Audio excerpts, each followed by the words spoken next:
Dan pulls out his daily morning newspaper as his wife Vicky cleans the dishes and his beautiful daughter Alice eats her cereal. The front page of his newspaper reads, "Another woman missing. She has black hair and blue eyes. Last seen wearing a black dress and matching shoes." Dan shakes his head. So many women have gone missing this past year. Dan says, ruffling the paper. "All in the neighboring towns. You don't think it's the same person?" His wife asks with concern on her face as she looks over to her daughter. Could be. They say this woman has the same MO as the other missing women. Dan replies, then folds the paper, looking at his watch. Time to leave. See you after 8, honey. He says, and gives his wife a kiss.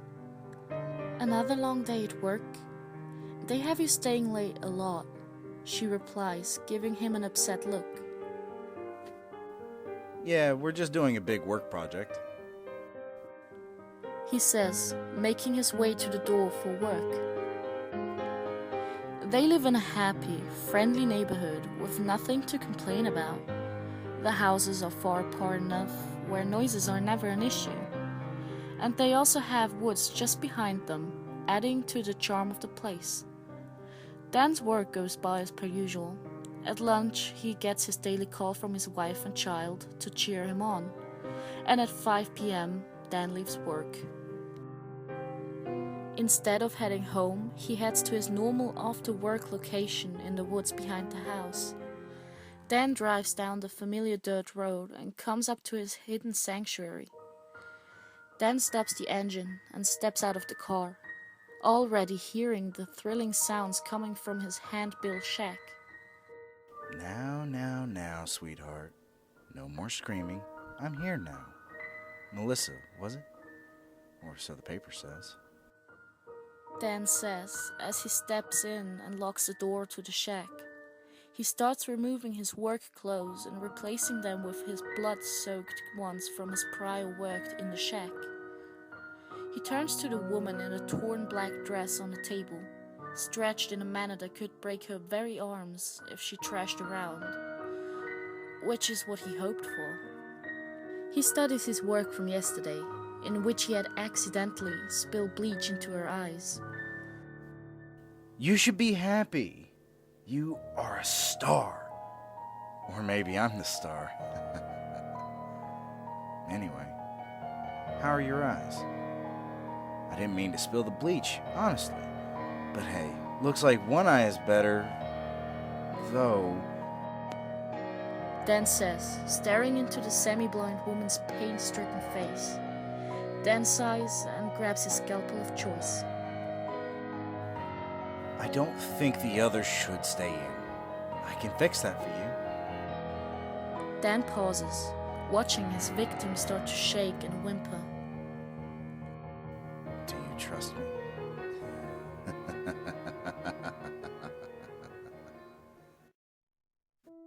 I'm home! Dan says cheerfully as he opens the front door to his house. "Welcome back. You're late," his wife says, crossing her arms. Sorry, worked later than I thought. He says and looks at his watch. 9:36 p.m. "Well, next time call me," she exclaims. I will. Where is Alice? Already in bed? "I was about to tuck her in," she says, looking up the stairs. I can do that for you, honey. Dan turns and heads upstairs to his daughter's room. Hey, sweetheart. Did you have any fun today? Dan asks, walking over to his daughter, who was already sitting in bed. Yes, Daddy. I played on the swing again all by myself. Oh, and I made a new friend. Oh, who was your new friend? Her name is Millie, and she's a princess that wears a black dress. His daughter explains. Dan frowned for only a second, getting a feeling of dread coming over him, but then quickly brushes it off. Must be her new imaginary friend. He thinks to himself, then tells his daughter goodnight and tucks her in. That night, Dan woke to a strange sound. As he came out of his daze, he heard it again, more clearly. Sounds of someone crying, accompanied by a loud creaking of metal lingering in the air. Dan, do you hear that too? His wife says, sitting up. Yeah, sounds like the swing. Do you think Alice is up? He asks, getting up from the bed. I'm not sure, his wife says. I'll go check. You go back to sleep. Dan says, making his way downstairs and to the back door. He peers out, but nothing seems to be there. Odd. He whispers to himself and makes his way to Alice's room. Quietly opened the door. Alice was there fast asleep, not even moved from where he tucked her in at. Dan shrugs it off and went back to bed. A few days go by, but for some reason Dan couldn't shake the feeling of dread. Dan skips his after-work activities once again and went home instead. When he got there, he notices police cars parked outside. So he hurries inside to be greeted by his wife with a tear-streaked face. What's going on? He asks, seeing the look on her face. It's Alice, she says, beginning to sob. What? What happened? Is she all right? He asks her, feeling his heart pound in his chest. No, she found an eye, a human eye, blue, bloody. It was outside by the swing, she says, going into hysteric crying. His heart began to pound at even more alarming rate. It will be fine, ma'am. Though we are going to search the area for anything else.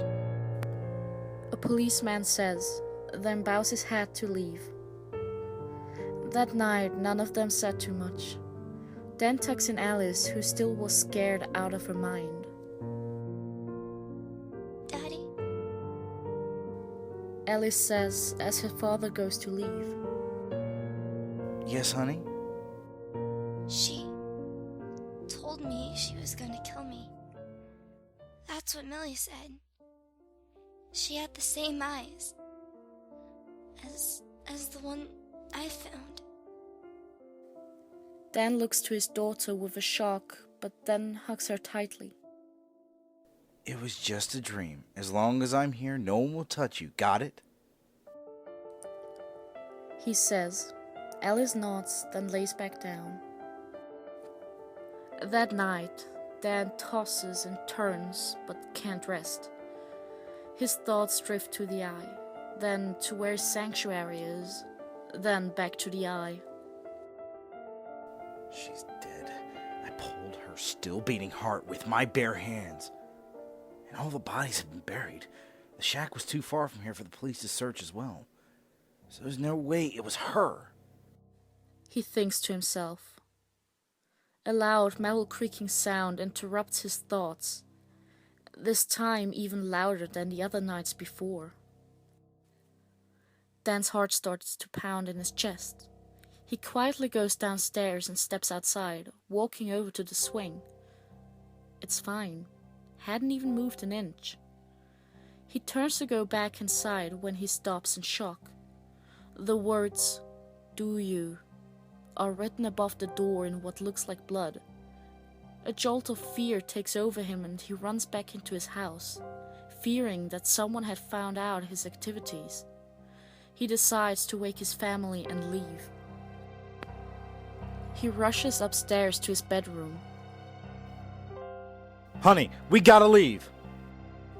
He says, ripping the door open, only to have a face staring him down. A scream catches in his throat, and with his eyes adjusting to the lightning, he sees what was once his beautiful wife, and now disfigured mess. She was stretched in inhuman contortions in front of the doorway. Her face looked to be removed off of its bone up to the skull as it held a terrified and pained look. Her innards were in a mess on the floor below her. Dan backs away, unable to form a sound. The room spins, then he realizes something even more terrifying. Alice!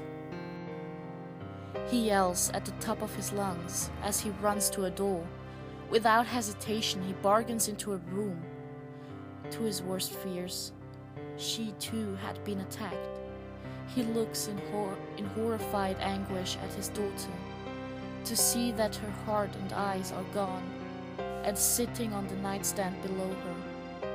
But her frail body looks even worse, that his mind can't even register it completely. Dan just stands there, unable to think or move. No. Who? Why them? Dan finally yells, shaking in horror as the images of his family are flashing through his head. That's when he notices something dark is bundling up in the corner of Alice's room. His eyes linger from the dark bundle to the wall above it, with the words, "Trust me," written violently on the wall with the blood that trailed from Alice to the dark mass in the corner of the room. The bundle began to move and get up with stiff movements, its shape forming into one of a person's.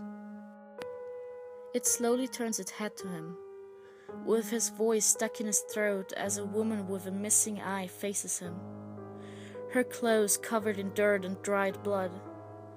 It was Melissa. He tries to move, but the woman let out a blood-curdling scream, causing him to freeze in fear.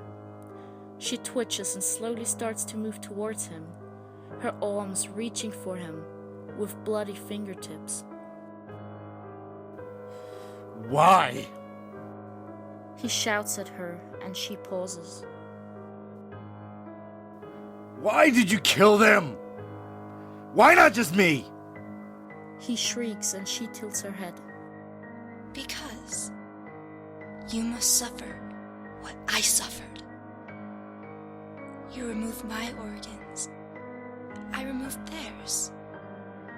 And now, I'll rip out yours. She responds with a dry, low voice, then lunges for him. He gains control of his body, but it was too late. And with one more shriek, she attacks. After a week had passed, a curious neighbor found the wife and daughter in their terrifying state, but the husband was nowhere to be found within the house. When the police checked outside, they found a trail of blood that led to the shack deep in the woods. The words, "Do you trust me?" written in blood all over the shack walls.